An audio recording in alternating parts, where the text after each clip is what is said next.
अच्छा, अस्सलाम वालेकुम मैम। ये जो दो गाइडलाइंस हैं इसकी ना थोराइड की, एक तो आरसीओजी की अभी आई है, जो इन्होंने 2023 में जून में आई है। जो हम लोगों का लास्ट एग्जाम था ना, उसमें मैडम के जो क्वेश्चन थे वो मैं शेयर कर देती हूँ यहाँ थोराइड के ना। उसमें वो पूछ बिल्कुल रही थी प्लीज डू कि दैट। मैडम वो उसमें ना एक क्वेश्चन उन्होंने पूछा था कि पेशेंट आपके पास आई है, फर्स्ट ट्राइमेस्टर में है और उसको कोई सिम्टम नहीं है, लेकिन वो कहती है कि उसकी जो मदर है ना वो थायराइड एंटीबॉडी पॉजिटिव थी ना, तो अब आप इसको कैसे लेके चलोगे। एक तो ये क्वेश्चन था मैडम। यानी पेशेंट के अपने एंटीबॉडीज पॉजिटिव है, राइट? नहीं, पेशेंट के एंटीबॉडीज पॉजिटिव नहीं बताया उन्होंने मुझे। उन्होंने कहा पेशेंट की मदर के एंटीबॉडी ठीक है, पॉजिटिव थे। जेनेटिकली ऑल राइट, हाँ। ठीक है। और दूसरा दूसरा क्वेश्चन था, दूसरा रोके मैं ये आपको बहुत बताती ये थ्योरेटिकल सवाल है, इसका थोड़ा सा मैं भी बात कर लेती हूँ। जिसने प्रेजेंट करना है उसने पढ़ा ज्यादा होएगा, वो भी इस पे कमेंट कर ले बेशक। हूँ। देखो, जी मैम। एक पेशेंट है जो फर्स्ट ट्राइमेस्टर में आपके पास प्रेजेंट की है, who does not have any symptoms but there is a family history of thyroid positive, because thyroid receptor antibodies are positive, probably hyperthyroid के सिम्टम्स के साथ। लेकिन फर्स्ट ट्राइमेस्टर में इन स्पेसिफिक हमें पता है कि इसके जो टेस्ट हैं एचसीजी से रिलेटेड, प्रेगनेंसी रिलेटेड हाइपरथायरॉइड है, यानी कि प्रेगनेंसी रिलेटेड वैसे भी थोड़ा सा ज्यादा आपको हाइपरथायरॉइड का आता है, बिकॉज एचसीजी रिसेप्टर्स जो है वो थायराइड रिसेप्टर्स को स्टिमुलेट करते हैं और ज्यादा रिलीज करते हैं। थायराइड बाइंडिंग ग्लोबुलिन बढ़ जाती है, फ्री T3 T4 की वैल्यू बढ़ सकती है। तो इसके अंदर आपने हम अगर तो बहुत ज्यादा मार्क्ड आपको लेवल्स मिलते हैं टीएसएच के लो, तो फिर आप इसको मिटरनल ग्रेव्स लेबल करते हो, राइट? अगर मैं कहीं पे if I am wrong anywhere just let me know. तो ये दो चीजें आ जाती हैं। जहां जेनेटिक चीज को आप रूल आउट कर रहे हो उसके अंदर ऑटोइम्यून डिजीजेस और स्पेशली टाइप 1 डायबिटीज के अंदर तो हर एक में थायराइड फंक्शन टेस्ट कराएंगे। चलो, मिटरनल अगर थायराइड एंटीबॉडीज पॉजिटिव है तो सर पहले आप थायराइड फंक्शन टेस्ट कराओगे, टीएसएच अगर मार्क्ड ग्रेव्स मिलेगा तो थायराइड रिसेप्टर एंटीबॉडीज कराओगे। एंटीबॉडीज की सिग्निफिकेंस ये है मदर में, जैसे कि एग्जामिनर ने आपसे बड़ा इंटरेस्टिंग क्वेश्चन किया कि patient is asymptomatic, patient may be asymptomatic, she may have hyperthyroid which is controlled on medicine making her asymptomatic, but if she is having thyroid receptor antibodies positive, तो ये antibodies उसकी बेशक symptoms उसके ठीक हुए में मेडिसिन से, और वो एसिम्टोमेटिक है थायराइड को लेकर, और थायराइड फंक्शन टेस्ट भी ठीक आ रहे हैं, लेकिन अगर वो एंटीबॉडी पॉजिटिव आती है तो ये एंटीबॉडीज प्लेसेंटा को क्रॉस करेंगी और बेबी में थायराइडॉक्सिकोसिस करेगी। ठीक है, तो इसमें बेसिकली ये कॉन्सेप्ट है। जी मैम, असल में वो कह रही थी कि पेशेंट जो है ना वो एंटीनेटल चेकअप के लिए आई है और उसने मतलब कोई हिस्ट्री नहीं दी। वो मुझे कह रही थी कि उसकी कोई हिस्ट्री नहीं है पेशेंट की ना, सिम्टम की ना ही प्राइमरी ग्रेविड है 8 वीक्स पे, एसिम्प्टोमेटिक है for antenatal checkup and she give you history that her mother की जो थायराइड एंटीबॉडी थी वो पॉजिटिव थी। अच्छा मैडम, हम्म। क्वेश्चन था कि पैरा 2+0। और इसके अंदर एक चीज और, स्पेशली हम thyroid antibodies hyper thyroid patient में बेशक उसके थायराइड फंक्शन टेस्ट नॉर्मल हो, एक थर्ड ट्राइमेस्टर में भी जरूर कराते हैं, क्योंकि थर्ड ट्राइमेस्टर में भी अगर हाई लेवल्स आते हैं या फिर पॉजिटिव आती है एंटीबॉडीज, तो we should be aware that these antibodies are going to cross the placenta and cause hyper thyroid toxicosis in the foetus also. So बेशक पेशेंट स्टेबल है, thyroid function test are normal, if she has got antibodies positive, they will be crossing the placenta and causing problem in the fetus। लेकिन इन सब चीजों से पहले, सबसे पहले तो ये तो डायग्नोस हो कि पेशेंट को थायराइड डिजीज भी है कि नहीं, फिर एंटीबॉडीज कराएंगे ना। ये ना हो कि आपको एग्जामिनर तो कह रहा है कि वो फर्स्ट एंटीनेटल चेकअप है, उसकी मदर में थायराइड एंटीबॉडीज पॉजिटिव थी तो सिर्फ इसलिए आप एंटीबॉडीज करा लो। पहले ये तो करो ना कि उसके अपने थायराइड फंक्शन टेस्ट ठीक है नहीं। जी नेक्स्ट बताएं क्या था क्वेश्चन। मैम नेक्स्ट क्वेश्चन था gravida 3 para 2 11 week pregnancy with nausea vomiting feeling her hand warms and her TSH level is equal to 4, T4 mildly raised है and T3 is normal. How will you hmm. Manage. आप बताओ, कोई और comment कर ले। Ma'am TSH देखें, उसका patient को नोजिया वोमिटिंग और प्रेगनेंसी है, TSH is equal to 4। TSH normally जो प्रेगनेंसी में फर्स्ट ट्राइमेस्टर में होना चाहिए वो हम इसको रखते हैं फर्स्ट ट्राइमेस्टर में, बल्कि फुल प्रेगनेंसी में हम कहते हैं कि 2.5 तक रखना है ना हमने TSH, हम्म। जो हम्म। पुराना आर्टिकल है उसके हिसाब से ना। तो इसका हम्म। TSH अब रेज्ड है, T4 माइल्डली रेज्ड है, और दूसरा उसको नोजिया वोमिटिंग और प्रेगनेंसी है। तो फर्स्ट ऑफ ऑल जो है हम उसका नोजिया वोमिटिंग ट्रीट करेंगे and to to differentiate this from the thyrotoxicosis, I will do the I will do the antibodies, ma'am, thyroid receptor antibodies, na. May if they are positive, then I will monitor the patient to rule out the that either it is due to the hyperthyroidism, or if it is negative, then no need to monitor the things, because it is our nausea, vomiting, or pregnancy. Basically इसमें आपने rule out करना है कि is it because of the pregnancy और is it really thyroid disease, बस Yes. उसको differentiate करना है। ठीक है, अगला question. Ma'am, Gabra to para 1, 8-week pregnancy, ultrasound normal, TSH is equal to 4.9. Repeated after 1 week, 4.5. What will you do? Ma'am, if the patient is asymptomatic, then I will do nothing. I will only, patient is asymptomatic, I will do nothing. I will monitor her TSH level along with the T3 and T4. If they are T3 and T4 are the normal range, then I will do TSH, nahi madam, 4.9 hai. Patient if asymptomatic, I will do her T3, T4, and if they are normal range, and the patient has subtle hypothyroidism, तो madam फिर इसको हम शुरू कराएंगे थेरोक्सिन। TSH तो इसका raised है, 4.9 है। देखो बात ये है कि हाइपर थायराइड में तो TSH, if I am not confusing, कोई मुझे नॉर्मल लेवल्स बता दे प्रेगनेंसी में टीएसएच की। कोई और आज प्रेजेंटेशन किसकी थी? Who was the volunteer for the thyroid disease? चलो अगर कोई नहीं है तो नीला आप ही कर लो। ठीक है, मैडम अच्छा मैं आपको नीला, नॉर्मल लेवल बताती हूँ, मैंने लिखे हुए हैं, रुके मैं आपको ना देख के भी ठीक है डायरी आप पे बता। बताओ मुझे नॉर्मल लेवल्स। टीएसएच की क्या वैल्यू इंडिकेट करेगी the patient is having hyper thyroid और hypo, because TSH should be low. अगर टीएसएच कम होगा तो फ्री T3 T4 ज्यादा होगा, right? It will indicate hyper thyroidism. अगर टीएसएच ज्यादा है, आप थोड़ा सा उल्टा बोल रहे हो, मुझे ऐसे लग रहा है। मैम ये TSH तो इसका 4.45 है ना, ये ज्यादा है इस केस में। Audionic, the sound master. जो मैडम फर्स्ट ट्राइमेस्टर में इन्होंने TSH की वैल्यू दी हुई है ना, वो दी हुई है इसकी 0.1 से 2.5 तक रखना है, बल्कि होल प्रेगनेंसी में आपने 0.1 से 2.5 तक रखना है फर्स्ट में जो इन्होंने कहा हुआ है। और ठीक ऑलमोस्ट है, हम इसको होल प्रेगनेंसी की जो वैल्यू लेते हैं ना TSH की, वो 2.5 ही लेते हैं। अब इस पेशेंट ठीक का है, ठीक है। TSH 4 है, ये 8 वीक्स पे है, ये प्राइमरी ग्रेविड है, और ये आई है आपके पास, इसको और कोई सिम्टम नहीं है, तो वो ये पूछना चाह रही थी कि अब आपने इसका क्या करना है। तो TSH is more than normal ना? Yes ma'am, more than normal, लेकिन पेशेंट अगर हम हिस्ट्री ले लेंगे, अल्ट्रासाउंड भी उसका नॉर्मल है, हिस्ट्री ले लेंगे, अगर हिस्ट्री पे वो एसिम्टोमेटिक भी रही है, उसको सिम्टम्स नहीं है, तो मैडम हमें फिर इसको थेरोक्सिन शुरू करानी चाहिए, क्योंकि देखो अर्ली फर्स्ट। हाँ, if TSH is high, that would mean that she is having hypothyroid. Okay, किसी ने बड़ा अच्छा सदफ ने चैट पे भी लिख दिया normal values. That's what I wanted. So if TSH is high, get the T3 T4 done, right? Diagnose it if she's having hypothyroid. Hypothyroid में भी antibodies check होती हैं, peroxidase antibodies जो होती हैं, thyroid receptor peroxidase antibodies, और उसके बाद उसकी ट्रीटमेंट स्टार्ट होती है। बिल्कुल देखो, थायरोक्सिन की requirement if a patient is hypothyroid, तो फर्स्ट ट्राइमेस्टर में वैसे ही she is already taking thyroxine, thyroxine की रिक्वायरमेंट वैसे ही बढ़ जाती है। 25 माइक्रोग्राम के करीब आप डोज उसकी फर्स्ट ट्राइमेस्टर में वैसे ही बढ़ा देते हो। और if she is an undiagnosed case of hypothyroid, तो फिर तो आप obviously start off with thyroxine. ठीक है, जी मैडम, ये मैडम 3-4 क्वेश्चन थे ना इसके। और असल में और ये सारे बड़े इंटरेस्टिंग क्वेश्चंस थे, और थैंक यू आपने इस शुरू में ही हमारी क्लास के ये कर लिए। देखो इसके अंदर जो हाइपर थायराइड है, हाइपर थायराइड में आपने पहले तो ये डायग्नोस करना है कि पेशेंट इज, ये सवाल तो जरूर होगा थायराइड डिजीज वाले पेशेंट में, कि whether the patient is really having the thyroid disease or it is because of the effect of pregnancy, because we all know the theory, जैसे मैंने आपको पहले बताया कि HCG ने जाके थायराइड थायराइड रिसेप्टर्स को स्टिमुलेट करना होता है, जिससे कि हाइपर थायराइड वाली कंडीशन बने। उसके अलावा जो थायराइड बाइंडिंग ग्लोबुलिन है वो बॉडी में बढ़ जाती है, तो टोटल T3 T4 बढ़ जाएगा। इसलिए हम पहले फ्री T3 T4 कराते हैं to diagnose whether she is really having the thyroid disease or not.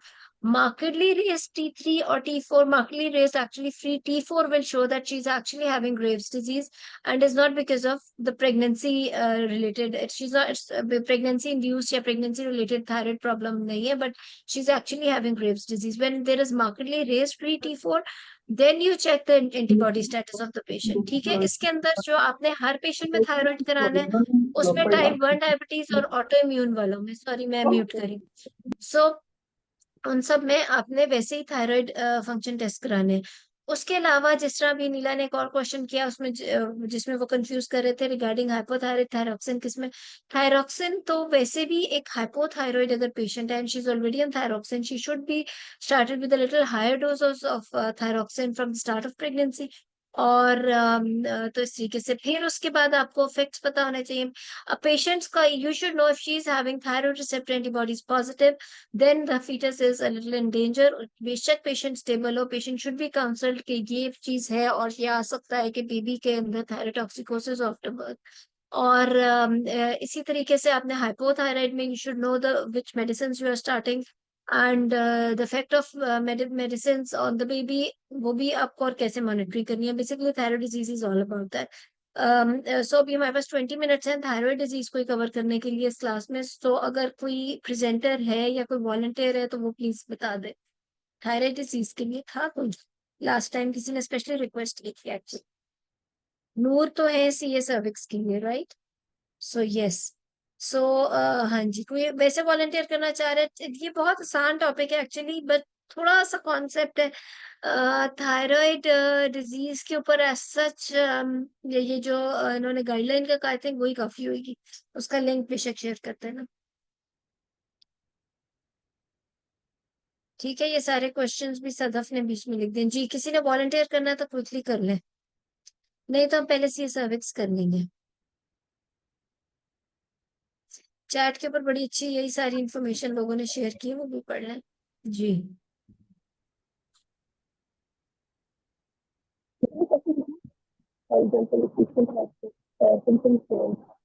Ji Hazra. Madam आवाज आ रही है? हाँ जी आ रही है. मैडम ये पूछना है अगर पेशेंट है तो थायराइड की सिम्टम्स है हाइपरथायराइड के, तो कैसे पता चलेगा कि ये उसको थायराइड एग्जाम है, मतलब उसकी सिवियरिटी होगी और सिवियरिटी का हमें कैसे पता चलेगा कि ये थायराइड एग्जाम है उसको, तो उसको सिवियरिटी और टेस्ट इमरजेंसी में रखना चाहिए. जी माइल्डली थोड़े से रेस या mildly deranged values are because of the pregnancy. ठीक है. अच्छा सो हम सी सर्विक्स क्विकली कर लेते हैं. आई थिंक कुछ हमने थ्योरी को कर लिया सी सर्विक्स का, ये सॉरी थायराइड का. सदफ ने, सदफ ये अगर आप ये मुझे भेज भी तो लिंक मैं एक ग्रुप में भी शेयर कर लूंगी. बड़ा अच्छा उसने थायराइड डिजीज का वो शेयर कर लिया.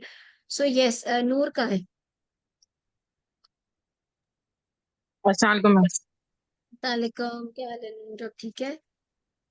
जी मैम. अच्छा सो सी सर्विक्स का आपके पास है कोई सिनेरियो. मैम आप दे दें. Patient is 35 years of age and she presents to you with the postpartum bleeding and intermenstrual bleeding for last 6 months. And on examination, there is an ulcer on the cervix that you can see, which is bleed to touch. How will you take history and manage? Patient is para 3 with last child born 2 years back.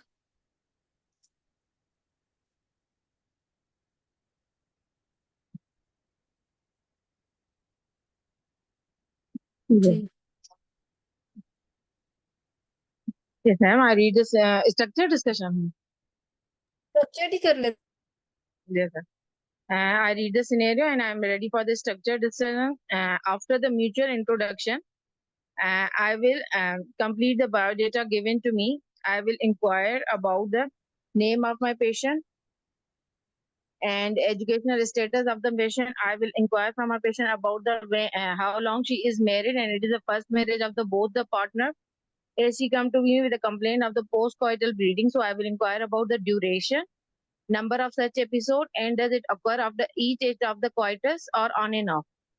Along with that, I will inquire about any associated vaginal discharge with along with the bleeding or not. If the bleeding is present, then I will inquire about the what the duration, onset, odor, and any complaint of the itching or not. And as she complained of the intermenstrual bleeding along with that of the postcoital bleeding, so I will inquire about the what is the duration of this, and does it is only the spotting, or she required to change the pad, apply the pad, and what's the quantity of that, and what is the color of the bleeding.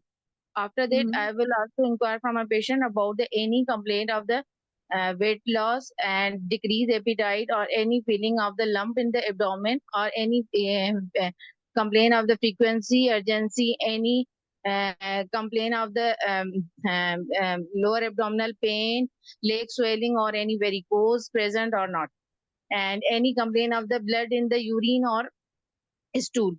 Along with that, I will also inquire from my patient about the any history of COCP she is taking, or any drug history along such as tamoxifen or any other drug she is taking right now.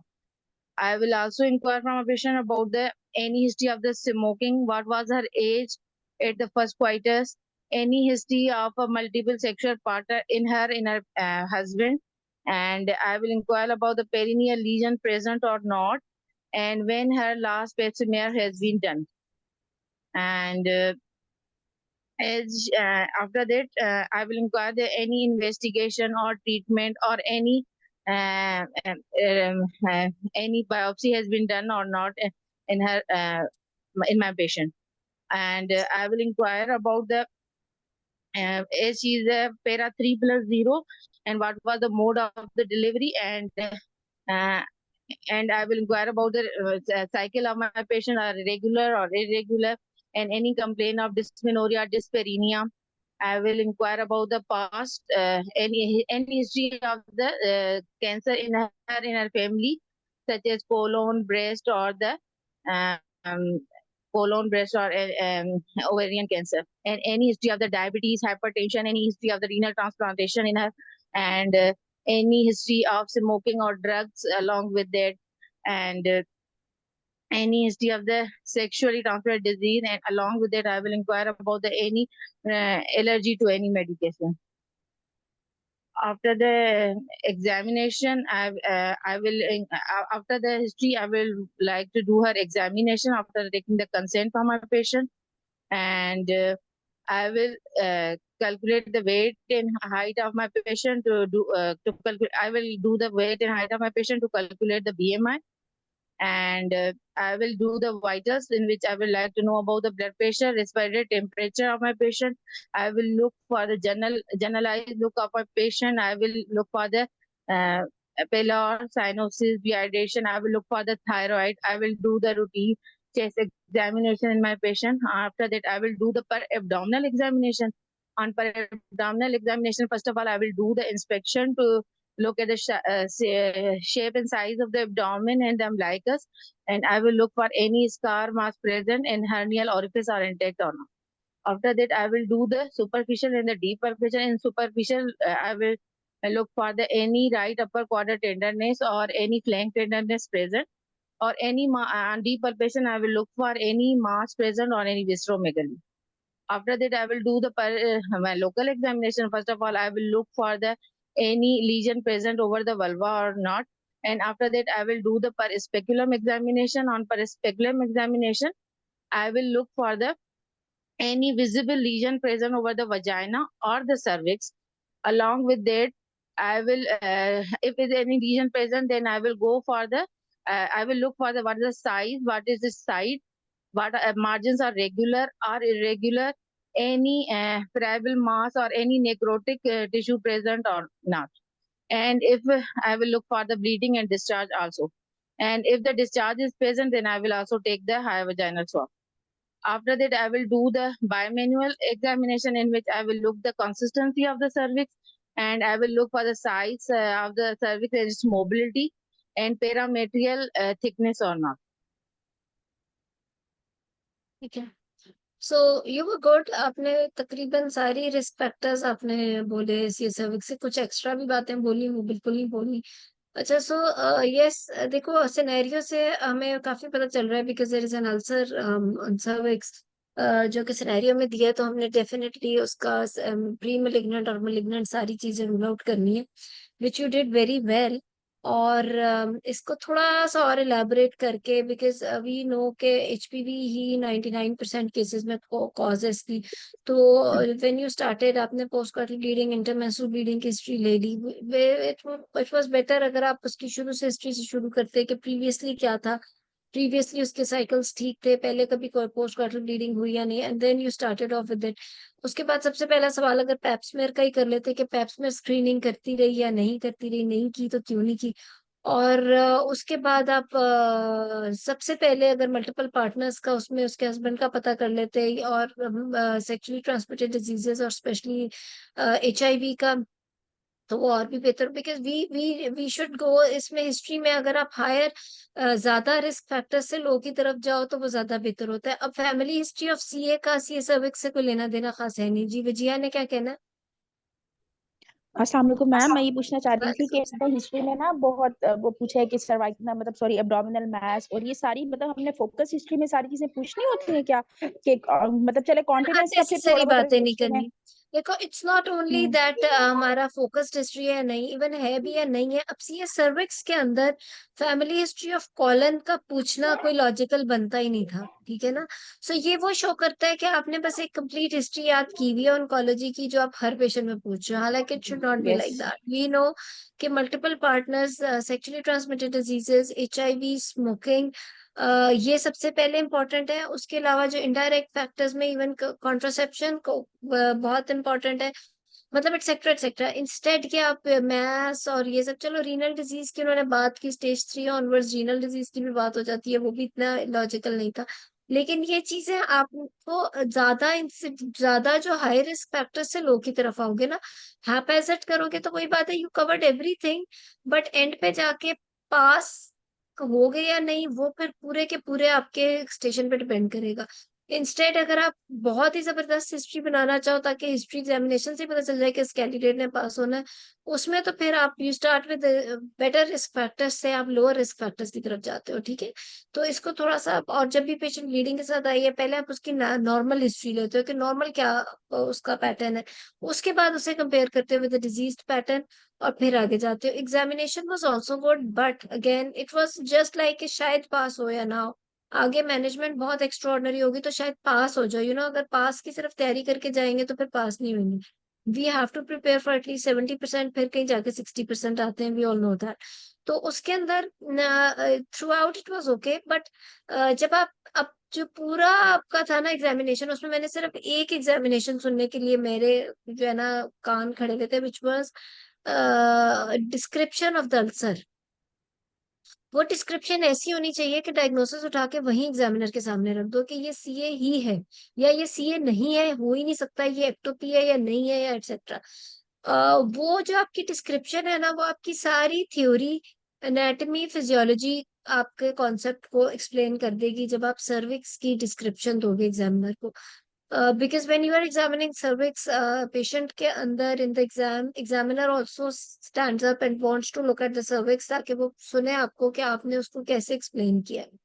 Even when you are doing it in your clinic or in the OPD, उसके अंदर भी आप जब cervix को examine करते हो तो हर चीज आपको वहीं देयर एंड देन क्लियर हो जानी चाहिए। फिर आगे जाके no doubt biopsy is very important, pap smear, colposcopy, everything is very important, लेकिन जो एक लुक है ना, मुझे तो ऐसा लगता है कि 90% डायग्नोसिस वहीं बन जाता है।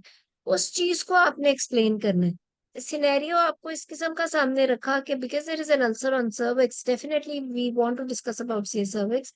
चलो ये ना भी हो, लेकिन you need to describe exactly उसकी लोकेशन क्या है, उसका साइज कितना है, उसके मार्जिन कैसे हैं, उसकी सरफेस कैसी है, उसके वो ब्लीड टू टच था या नहीं था, एक्सेट्रा, उसका सराउंडिंग एरिया से क्या डिफरेंस है, क्या है कि अल्सर अलग था, एक्टोपी अलग थी, because patient is 35, she is a young patient, productive age group के, इसके अंदर ईस्ट्रोजन भी है, so ectopy should be there also. LMP से रिलेट करके आपको और आइडिया हो जाएगा कि एक्टोपी कहाँ पे है। और फिर इज इट रियली एक्टोपी और इज इट अल्सर? अगर तो वो सी है या अगर बात अल्सर की हो रही है तो अल्सर डेफिनेटली एक अलग चीज है, एक्टोपी अलग है, but explain all this to the examiner. उसकी एज देखो, उसकी एलएमपी से रिलेट करो, उसकी एक्टोपी को प्रिडिक्ट करो। You know these are all the physiological things that will show जब आप एक्सप्लेन करोगे, और यहीं पे ही पास और फेल का फैसला हो जाएगा। Because when you know all these things about the cervix and you're explaining to the examiner in that way, examiner को पता चल जाएगा कि इसने तो डायग्नोसिस अपने क्लिनिक में बना लिया, बायोप्सी और कल्पोस्कोपी एटसेट्रा इफ नीडेड व्हाटएवर। वो तो आगे की बातें हैं, वो भी ठीक है, but she knows from her book के ये क्या देख रही है, ठीक है ना? So this is what is needed when you are explaining the cervix, ठीक है जी। मैम So साइट बताएंगे, we will look for the site of the lesion margin. Site ऐसे नहीं बोलेंगे आप। स्ट्रक्चर डिस्कशन में भी आप बोलोगे कि there was an ulcer which was 1 into 2 centimetre, और जितने भी centimetre if it was a gross ulcer which is located at 11 o'clock position on cervix, या जिस भी जगह पे on cervix, anterior lip of the cervix, and it is इसकी demarcation कैसी है, इसका border कैसा है, इसका surface area कैसा है, इसका surface regular है या irregular है, इसकी जो margins है वो regular है या irregular है, इसकी borders जो है वो इन्वर्टेड है या वो इवर्टेड है, और उसके सराउंडिंग टिश्यू कैसा है, उसकी जो सरफेस है उसमें पंक्टेशंस है या बहुत वेस्कुलरिटी है, इज इट डी टू टच और not, etcetera etcetera. This will explain कि you are really looking at a malignant ulcer, ठीक है? Site does not just mean कि I will look at the site. Site तो पता ही है सर्विक्स के ऊपर है ना, आपने उसको एग्जैक्ट बताना है कि इट इज इतना centimetre located at 11 o'clock position on the cervix, and I can see ectopy all around the cervix other than the ulcer, right? Okay ectopy का कॉन्सेप्ट पता होना चाहिए। Ectopy is continuation of the transformation zone, जो कि external ऑस तक आई होती है from the internal ऑस, ठीक है? उसमें वो जो ट्रांजिशन होता है एपिथेलियम का वो बाहर तक आ जाता है, it's because of the oestrogens, ठीक है? गुड। चलो, और किसी ने कोई चीज इसमें ऐड करनी है तो बताएं। मैडम, जैसे आपने हिस्ट्री के लिए बताया कि आप हाई रिस्क से देखो ना लो रिस्क पे जाएं, तो जो जैसे प्रेजेंटिंग कंप्लेन है किसी भी सीए के केस में, तो पहले हम उसको इलोबरेट करके फिर रिस्क फैक्टर्स पे आए, या पहले हम रिस्क फैक्टर्स लेके फिर हम प्रेजेंटिंग? प्रेजेंटिंग कंप्लेंट को तो मैंने यही तो कहा है, प्रेजेंटिंग कंप्लेंट को एलैबोरेट करो। इसमें ब्लीडिंग की है तो compare this bleeding symptoms with the normal pattern. पहले से पूछो कि नॉर्मल साइकिल क्या थी, नॉर्मल साइकिल क्या थी, क्वार्टरल हिस्ट्री क्या थी, क्वार्टरल पोस्ट क्वार्टरल ब्लीडिंग थी या नहीं थी, उसके बाद उसको कंपेयर करो with the diseased condition, right? Of course you start with the presenting complaint, ये बात मैं पहले कह चुकी हूँ। और फिर मैंने आपको बताया कि रिस्क फैक्टर्स किस तरह बोलने हैं। ये कैसे हो सकता है कि आप प्रेजेंटिंग कंप्लेंट को छोड़ के रिस्क फैक्टर्स की पहले बात करो, ठीक है ना? मैडम, इस पे कॉल्पोस्कोपी जो है वो करवाएंगे या बायोप्सी लेंगे लीजन की? जब नजर आ रहा है अल्सर तो बायोप्सी हाँ तो लेंगे। फिर हाँ, कॉल्पोस्कोपी आपने बोला था ना, तो इसलिए मैं नहीं, वो तो मैं एक पैटर्न बता रही हूँ कि पोस्ट क्वार्टरल ब्लीडिंग के साथ है तो हम फिर उससे कर सकते हैं। बिफोर डूइंग एग्जामिनेशन से पहले हिस्ट्री लेनी है ना, ठीक है? So good. अच्छा, अब इन्वेस्टिगेशंस बताएं जी नूर। Yes, ma'am. Ma'am, first of all, I will do the baseline investigation in my patient, in which I would like to know about the complete blood count, in which I would like to have the hemoglobin, total leukocyte count, and platelet, blood group with Rh factor, viral marker hepatitis B, surface antigen, and NTSCV. I would like to know about the midstream urine, midstream urine, and along with that, I'll know about the इसमें basic investigation कराएंगे। फिर उसके बाद ma'am specific investigation, I would like to know about the ma'am ultrasound of my patient of the pelvic, kidney, and the bladder, abdominopelvic ultrasound in my patient. And ma'am, if any his examination under anesthesia or biopsy report present or not. And ma'am, for the pre-op workup, I would like to do her LFTs, RFTs, X-ray chest, and ma'am, if my suspicion is towards the CS service, then for staging, I would like to know her MRI reporting. ठीक है, good. फिर Yes, ma'am. Yes, फिर good. Ma'am So yes, yes. so I think you did very well. Baseline ठीक है, सही बोल दी। First of all, second of all, third of all, इस तरह की बातें प्लीज प्लीज प्लीज एग्जाम में नहीं बोलनी, ना पेशेंट के सामने बोलनी है, ये बहुत इरिटेट करती हैं। बार बार मैं बताती हूँ, अपना टाइम नहीं वेस्ट करना है इन बातों को बोल के, ठीक है। अच्छा, दूसरी चीज ये कि because you can see that ulcer seems to be malignant, जैसे कि मैंने आपको फीचर्स बताए। मेलिग्नेंट सेल्स जब ग्रो करते हैं तो उसके क्या फीचर्स होते हैं? ऑब्वियसली इरेगुलर मार्जिन होगी, सरफेस उसकी बहुत रफ सी इरेगुलर होगी, ब्लीड टू टच होएगा, वेस्कुलरिटी नजर आएगी। एक जब हम किसी भी अल्सर को देखते हैं, फॉर एग्जांपल किसी के खुदा ना खासा थंब के ऊपर कोई अल्सर है, तो we should know the difference between the look of a benign ulcer and a malignant ulcer. That is what I am explaining.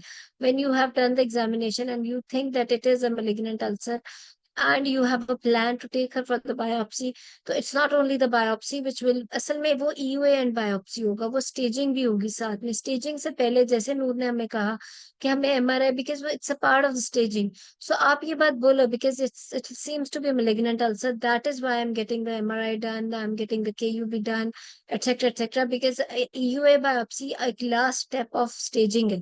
तो ये सारी फाइंडिंग्स मिलके pre biopsy investigations as well as the biopsy and the EUA findings, they all will combine and will tell us the stage exactly, और फिर management होगी उसकी उस चीज की।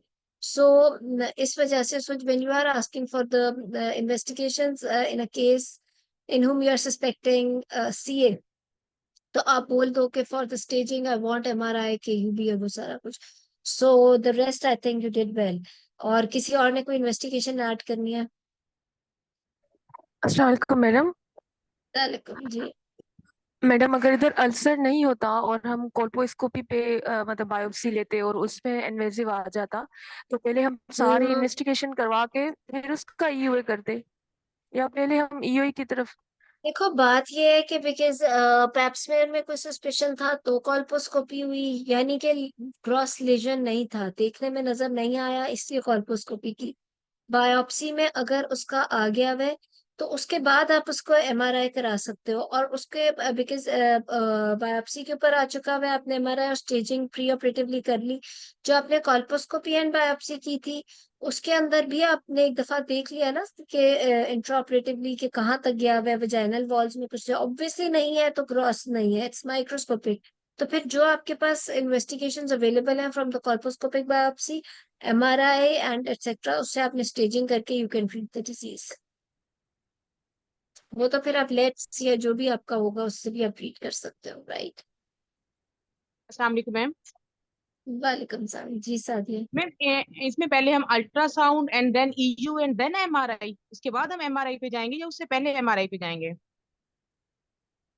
बोथ आर इक्वल, ठीक है। आई थिंक जब आप इन्वेस्टिगेशंस मांग रहे हो, बिकॉज यस एग्जाम के मैडम। अंदर आपने भी डिस्कस करना है, देयर इज नो हार्म क्या पहले एमआरआई करा लो, because you think that it's a malignant looking ulcer in any ways. तो अगर आप मैम ईयूए लाइक बायोप्सी से पहले भी एमआरआई करा लो तो no harm, but if you have not, sorry, but if you have not done it before and you are doing EUA biopsy, आप उसके बाद एमआरआई कराना चाहते हो, that's also fine, because ultimate treatment तो उसके बाद ही होगी। तो आप ठीक है मैम। बिल्कुल वो भी प्लान उस तरह से भी कर सकते हो। रियल लाइफ में I think we get the MRI done afterwards, but yes there is no harm, अगर आप पहले भी कह रहे हो तो कोई हर्ज नहीं है, बिकॉज ये वही बात है, जो एक मिलिग्नेंट लुक है उसके ऊपर आप इन्वेस्टिगेट कर सकते हो हर चीज को। मैडम अस्सलाम MRI वालेकुम में मैडम। लिखा हुआ था इसकी गाइडलाइन में कि 7 to 10 days के बाद कहते हैं after biopsy to avoid the artefact. हाँ, ये भी बड़ी इंपॉर्टेंट बात है, बिल्कुल ये लिखा हुआ था। बिल्कुल। ये इंटरेस्टिंग बात है, क्योंकि वो जाहिर है सर्जिकली मैनिपुलेट हुआ होता है, तो उसमें बहुत सारी लेजन्स एमआरआई में उस वजह से आइट्रोजेनिक आ जाएंगी, ठीक है। सो अस्सलाम गुड। मैडम। मैडम अगर अल्सर है तो इसकी बायोप्सी लेंगे या इसको डायरेक्ट कॉल्पोस्कोपी के लिए जाएंगे अगर मैलिग्नेंट है तो? अल्सर में कॉल्पोस्कोपी की तो जरूरत नहीं है ना, फिर तो बायोप्सी, ईयूए एंड बायोप्सी करोगे। कॉल्पोस्कोपी तो की तो इंडिकेशंस है ना कि जिसके अंदर आपका कोई पेप्समेयर में प्रॉब्लम आ रहा है, या फिर आपका बेसिकली तो वो पेप्समेयर और HPV की इंडिकेशंस के बाद ही कॉल्पोस्कोपी होती है ना। अल्सर जब नजर आ गया फिर तो आप डायरेक्ट बायोप्सी कर लोगे उसकी। EUA बायोप्सी और स्टेजिंग करोगे और ट्रीट करोगे अकॉर्डिंगली। ठीक है जी। किधर है नूर? ठीक है, गुड। और कोई बात?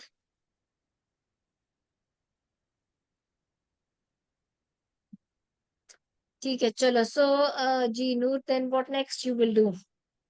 Ma'am, then in the management, I will complete my missing investigations. ठीक है, मिसिंग And then इन्वेस्टिगेशंस में HBS की 7 है पेशेंट की। नॉर्मली ये सर्विक्स वाले are very pale, very frankly. और उसके अलावा वायरल मार्कर्स उसके नेगेटिव हैं, और ultrasound pelvis is normal, KUB is normal, MRI की रिपोर्ट अभी अवेटेड है, और बाकी सब कुछ नॉर्मल है जी।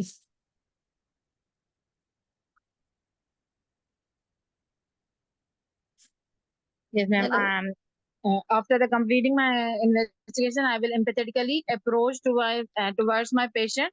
That on the basis of history examination and investigation, my most probable diagnosis is the CA cervix, but the final diagnosis will be confirmed after the examination under anesthesia and biopsy histopathological report.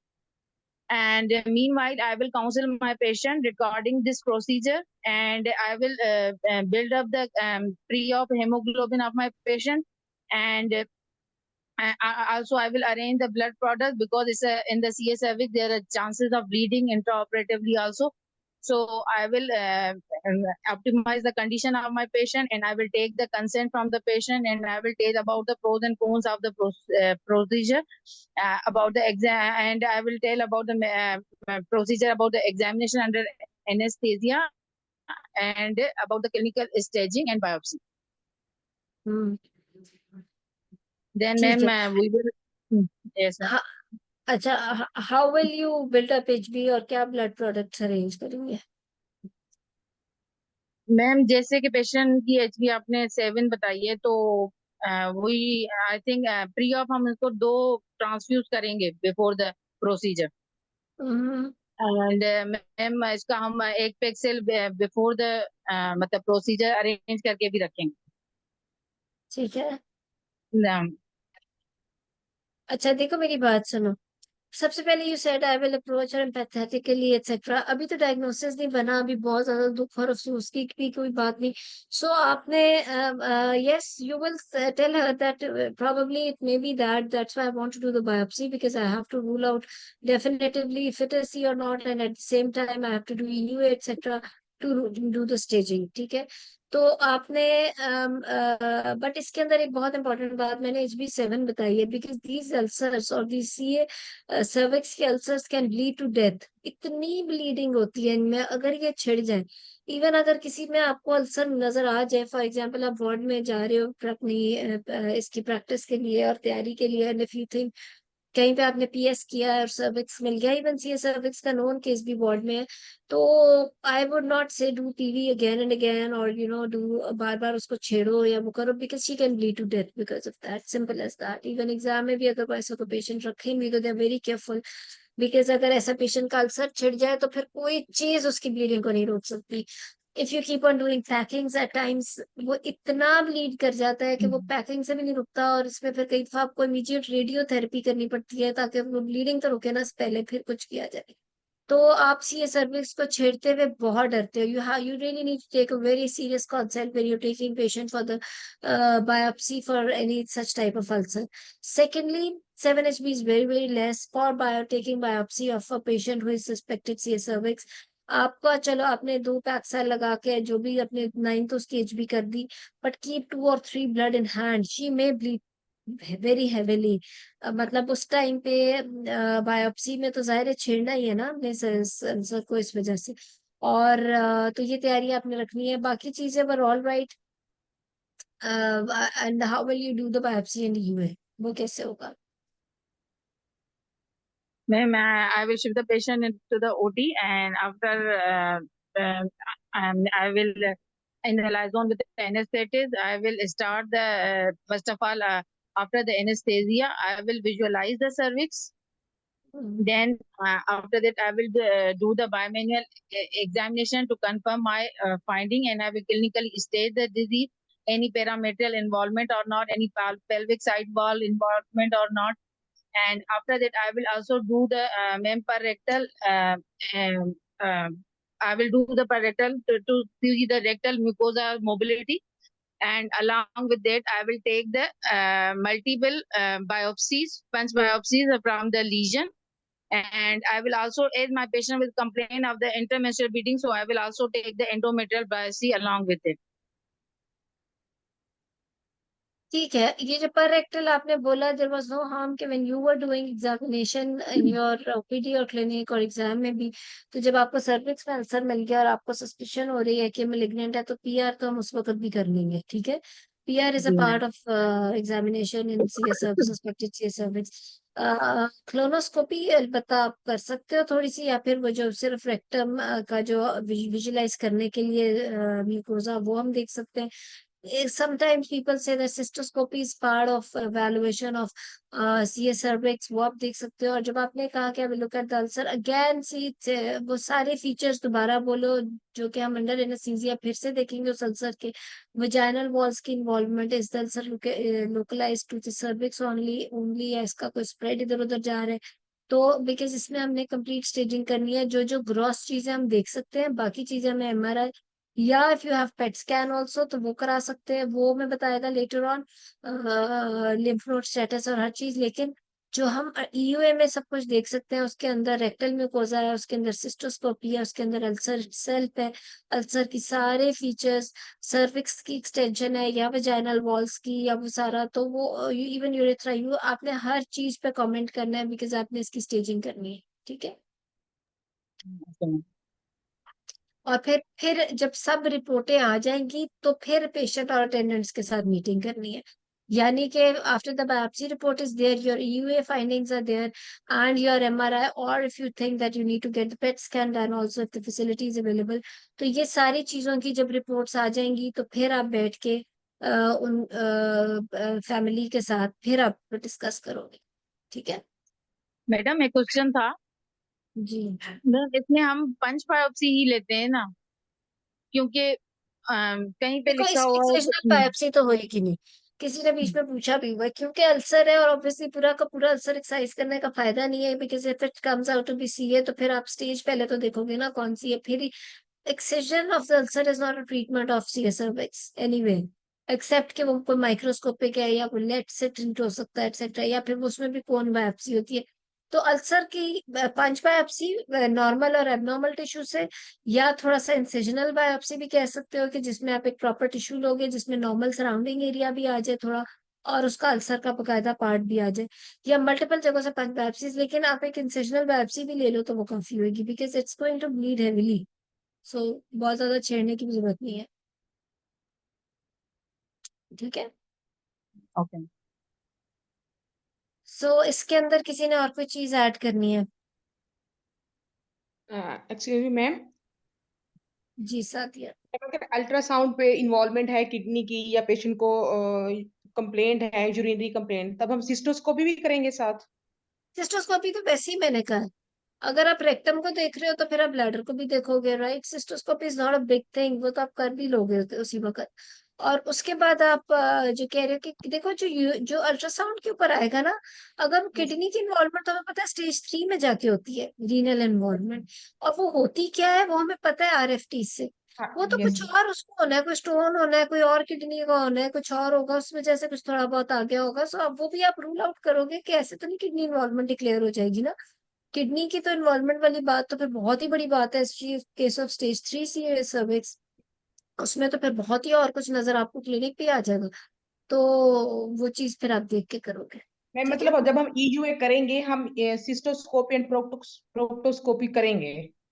हाँ हाँ जी, ठीक है। If you can do it yourself that's good enough, which you should be able to. If you not तो आप multi disciplinary team के साथ कर लो, लेकिन ईयूए के लिए मल्टी डिसिप्लिनरी टीम अभी इन्वॉल्व करने की जरूरत होती नहीं है। आप उसके बाद जब रिपोर्ट्स आ जाए उसके बाद आप मल्टी डिसिप्लिनरी टीम को इन्वॉल्व कर लेते हो, राइट। जी नीला। मैडम मैडम मैडम मुझे ये पूछना है कि अगर लीशन बहुत ज्यादा इन्वेजिव नहीं है तब भी हम प्रोक्टोस्कोपी और सिस्टोस्कोपी करेंगे? नहीं, अगर ईयूए के लिए ले गए हो ना पेशेंट को तो फिर आप करोगे। ठीक है, सो गुड। सो नूर क्विकली अब मैनेजमेंट भी कर लेना जी। मैम फाइंडिंग मैम मेरा क्वेश्चन है मैम। मैम ये अब बहुत सारी एग्जामिनर ये कहती हैं कि आपने प्रोक्टोस्कोपी और सिस्टोस्कोपी क्यों की? यही इंफॉर्मेशन तो आपको एमआरआई से भी मिल सकती है। ईयूए का तो फिर पार्ट है, आप बिकॉज फिर तो एमआरआई हमें अल्सर का भी बता रहा है, एमआरआई तो हमें वजाइना की इन्वॉल्वमेंट भी बता रहा है, लेकिन जो चीज हम अपनी आई से भी देख सकते हैं वो तो देखेंगे ना ईयूए में। मैडम फीगो प्रोक्टोस्कोपी में and cystoscopy is not a big deal to do जी मैडम सर। फीगो में लिखा हुआ था कि रेक्टोवेजाइनल एग्जामिनेशन आपने तब करनी है जब ट्यूमर इतना लार्ज हो और आपको बाय मैनुअल एग्जामिनेशन पे ऐसी अनसर्टेनिटी हो कि रेक्टर की इन्वॉल्वमेंट है, तब करनी है, वरना रूटीनली रिकमेंडेड नहीं है। It's in Figo, it's all right, you can give reference, but एक जगह पे है, कई और जगह पे जैसे शॉस के अंदर it's a part of it etcetera etcetera, तो आप there are different ideas about it, काफी लॉजिकल है फीगो वाली बात भी। लेकिन मेरा ये ख्याल है कि if a patient is shifted to operation theatre तो there is no harm to evaluate her completely because it's not causing much harm to the patient to check her completely, right? एक बार रेक्टल एग्जामिनेशन से उसका नुकसान कोई नहीं होगा, however it will make you more sure of the findings.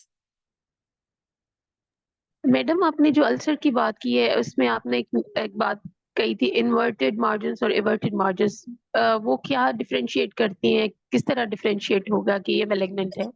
देखो, the thing is that only the margin itself will not declare that it's malignant or not malignant. It's a good question. लेकिन again अगर उसकी margins बहुत ज़्यादा elevated है, irregular है, bleed to touch है, तो definitely because it's an overgrown irregular growth of the area. That is why. लेकिन obviously it's a whole picture that will differentiate between the malignant and non-malignant ulcers. ठीक है?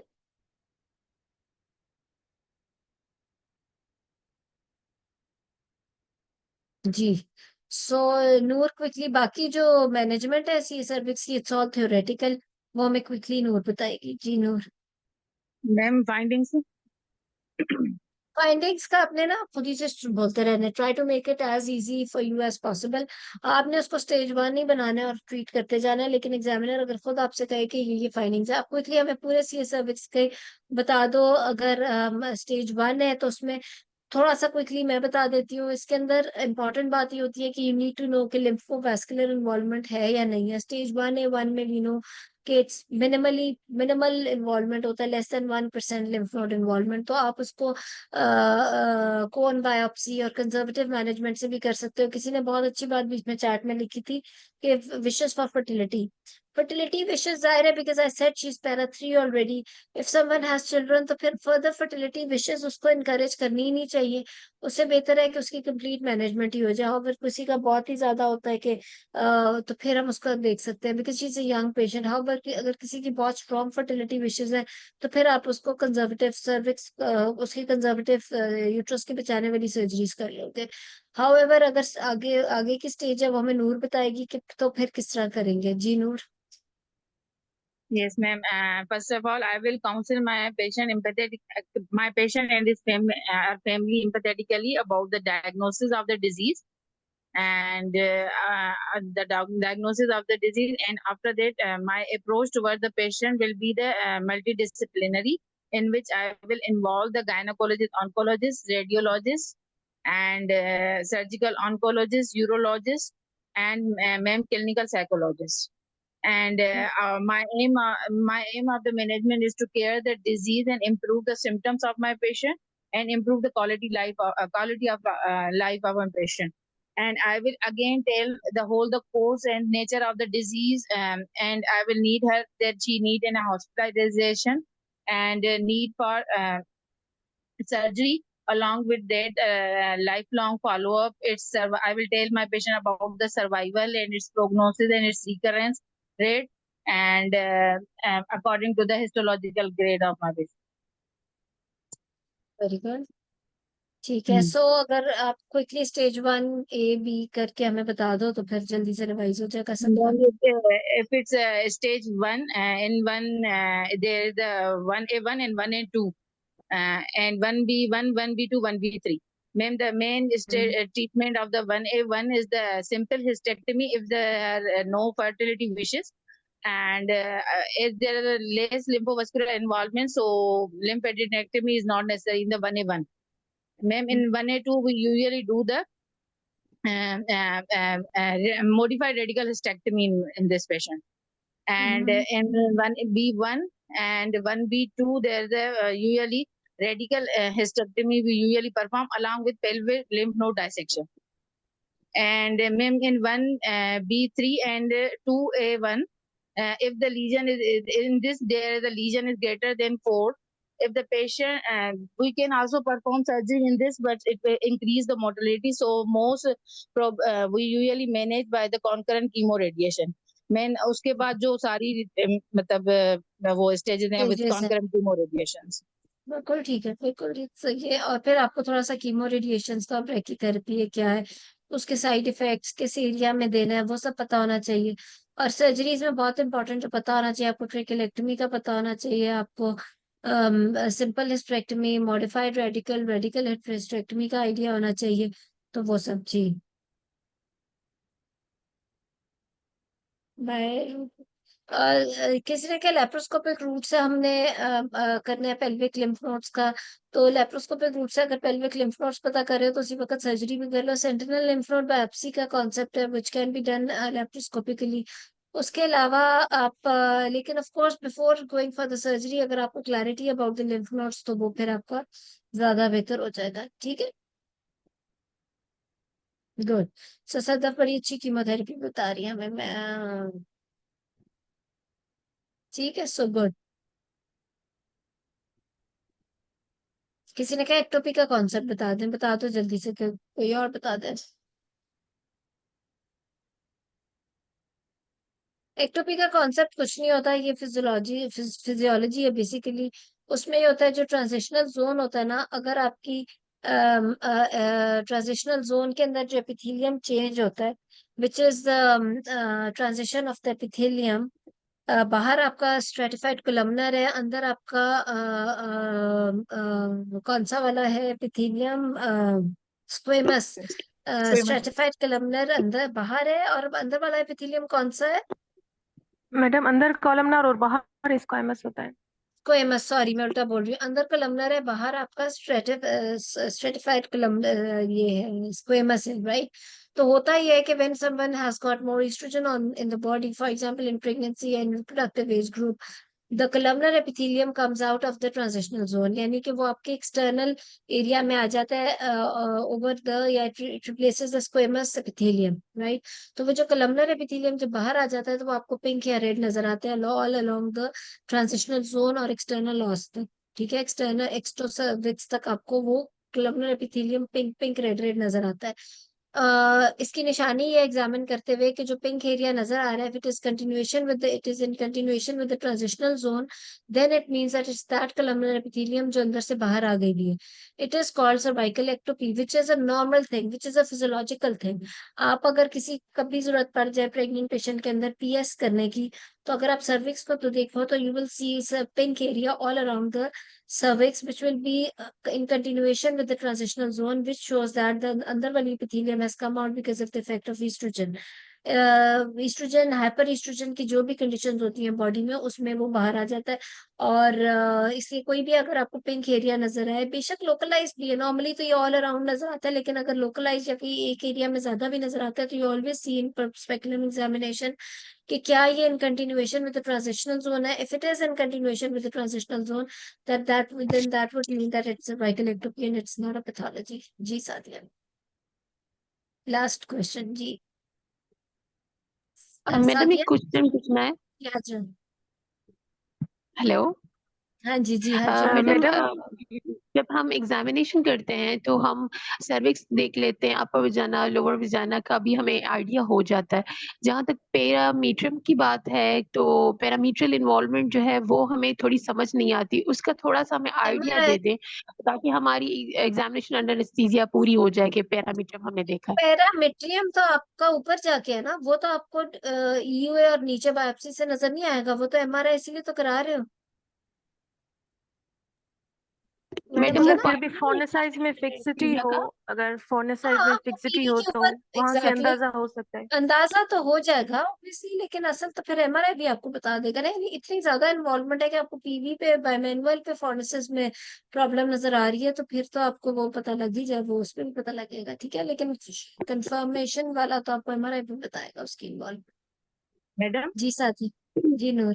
Madam मैं ma'am ये पूछ रही थी कि हमारा जैसे एक्सटर्नल बीम रेडियोथेरेपी और ब्रेकीथेरेपी का हमें कॉन्सेप्ट है, पर गाइडलाइन में बहुत एक्सटेंसिव लिखा है, पॉइंट्स लिखी हैं, यहाँ पे टेंडम हम रखते हैं फिर देते हैं। मैडम ये सब वो हमें आना पता चाहिए? होना चाहिए, वो पता होना चाहिए। अच्छा ठीक आई है। Think it is important for the theory also. और अगर केस ही आपका ऐसा आ जाए, फॉर एग्जाम्पल स्टेज 3 आ जाए जिसमें आपने बात ही इसकी करनी है, तो वो तो फिर आपको डिटेल्स पता होनी चाहिए ना। मैडम MRI पे जो है लिम्फ नोड माइक्रो, अगर लिम्फ नोड माइक्रोमेटास्टेसिस है तो वो आ जाता है। देखो sentinel node biopsy is better than that, लेकिन अदरवाइज MRI के अंदर ये actually PET scan is even better than that, इसीलिए तो पेट स्कैन कराया जाता है, उसके अंदर आ जाता है। So but again PET scan की फैसिलिटी हर जगह पर है नहीं, फिर ये है कि अगर पेट स्कैन कराना है तो फिर बिकॉज पाकिस्तान में तो अवेलेबल है, सो आप फिर उसको वहां भेज दो जहाँ पे वो हो रहा है। और फिर कुछ एक अंदाजा भी तो होता है ना कि स्टेज 1A, जैसे हमें कहा नूर ने कि स्टेज 1A है, तो उसके अंदर हमें लिम्फ नोड्स का की डायसेक्शन या उसकी जरूरत नहीं है, बिकॉज उसमें इन्वॉल्वमेंट नहीं होती। अगर स्टेज वैसे ही देखने में आगे की है तो लिम्फोवास्कुलर इन्वॉल्वमेंट तो होगी, राइट। उसके इंसिडेंसेस भी तो है ना। इवन स्टेज 1A से अगर आप, इफ आई रिमेम्बर, 1A1 से 1A2 में भी जाओ, तो अगर वो जो 1% से कम है 3 से 6% वो है। 2% बढ़ जाता है। सो इस वजह से, ठीक है, चलो गुड। सो आज हमारे टॉपिक दोनों ही बड़े बोरिंग, बड़े ड्राई और बड़े थ्योरेटिकल थे। CA cervix and pregnancy is also very important. मेरी क्लास भी है इसके ऊपर, एक पूरा लेक्चर भी है, बहुत जबरदस्त डिस्कशन उसमें आप सबने की थी। और इसका आई थिंक टॉक आर्टिकल भी है जो कि मैं एक दफा फिर ग्रुप में भी शेयर कर लूंगी। और ये जो हमें सदफ ने भी भेजी है गाइडलाइन थायराइड की, वो भी शेयर कर लेंगे। These are very theoretical, but unfortunately इसकी बहुत अच्छी थ्योरी आनी चाहिए। जैसे भी किसी ने क्वेश्चन किया इतनी डिटेल, तो आई थिंक अगर स्टेज ही वो आ गई तो फिर तो उस पर तो बात ही उस पर होनी है ना। और रेडियोथेरेपी पे या कीमोथेरेपी पे, अगर ड्रग्स हैं तो ड्रग्स के साइड इफेक्ट्स पे, तो वो ये यही तो ऑन्कोलॉजी, इसीलिए तो महीना लगता है ऑन्कोलॉजी पूरी याद करने में। सो ये आपको करना पड़ेगा। And you should no staging, आपके फिंगर टिप्स पे आपके सारे सीए की स्टेजिंग होनी चाहिए। ये कुछ 6 के करीब अगर सीए हैं तो उनकी स्टेजिंग कहीं लिख के दीवार पे लगा लो, आते जाते रिवाइज करो। यू शुड नो एग्जैक्टली कि स्टेज क्या है और उसकी ट्रीटमेंट ऑप्शंस क्या है, और फिर ट्रीटमेंट ऑप्शंस की कुछ डिटेल्स भी। तो ये बहुत इंपॉर्टेंट है ऑन्कोलॉजी में कवर करना, ठीक है।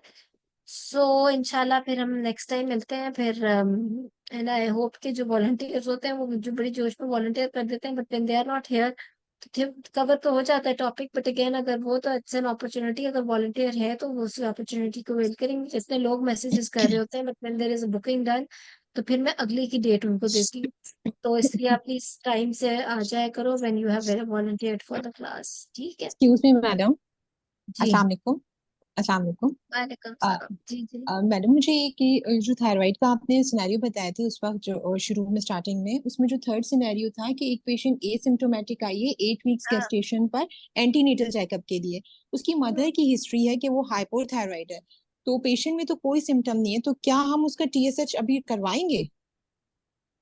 देखो बात ये है कि जेनेटिक, मैंने आपको उसमें ही क्लियर किया था कि किस किस में थायराइड कराओगे।